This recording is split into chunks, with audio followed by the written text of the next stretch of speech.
Hello everyone, कैसे हैं आप सभी। उम्मीद करता हूँ सभी बढ़िया होंगे और अपनी पढ़ाई लिखाई अच्छे से कर रहे होंगे। इट्स बीन अ वाइल कि मैंने ब्लॉग अपलोड नहीं किया था बिकॉज़ मैं अपना I lost my grandfather on 17th। तो उसी वजह से मेरा किसी काम में मन नहीं लग रहा था, ना ही पढ़ाई में, ना ही ब्लॉगिंग में, या मतलब जितने भी काम थे।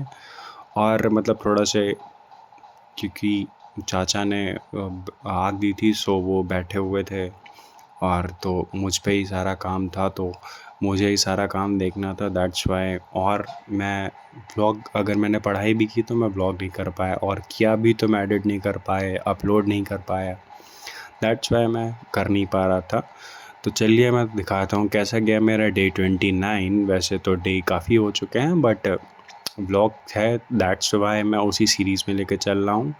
तो सुबह उठ के मैंने किया वर्कआउट, क्योंकि मैं काफ़ी दिनों से वर्कआउट भी नहीं कर पा रहा था, क्योंकि मेरी सुबह उठने की आदत जो है वो मैं मतलब खो चुका था, बिकॉज़ काफ़ी काम पड़ जाता था, तो मैं थोड़ा सा लेट उठने लगा था, मतलब 5 बजे की बजाय 6 बजे उठता था, 1 घंटा लेट।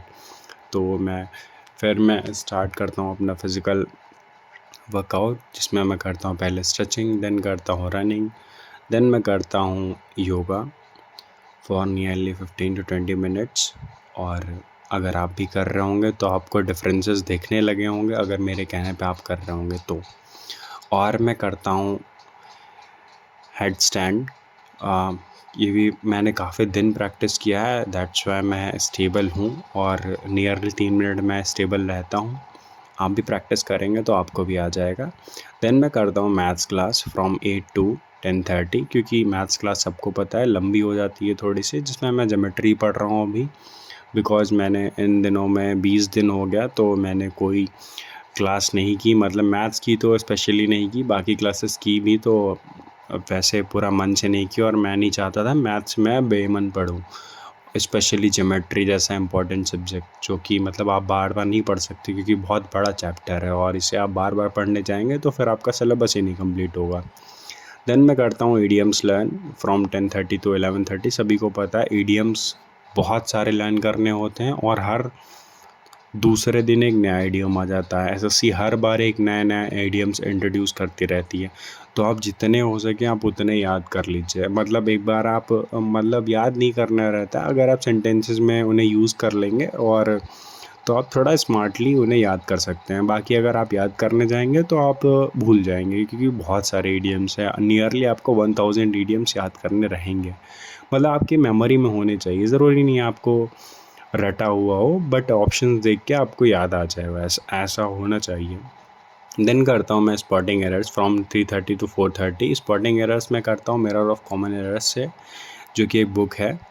और किरण और मिरर ऑफ कॉमन एरर्स दोनों लगभग एक ही हैं, क्योंकि दोनों में प्रीवियस ईयर दे रखा रहता है, सो दोनों ही अच्छी हैं प्रैक्टिस के लिए। अगर आप इंग्लिश प्रैक्टिस करना चाहते हैं तो आप भी ले सकते हैं mirror of common errors, especially for spotting errors.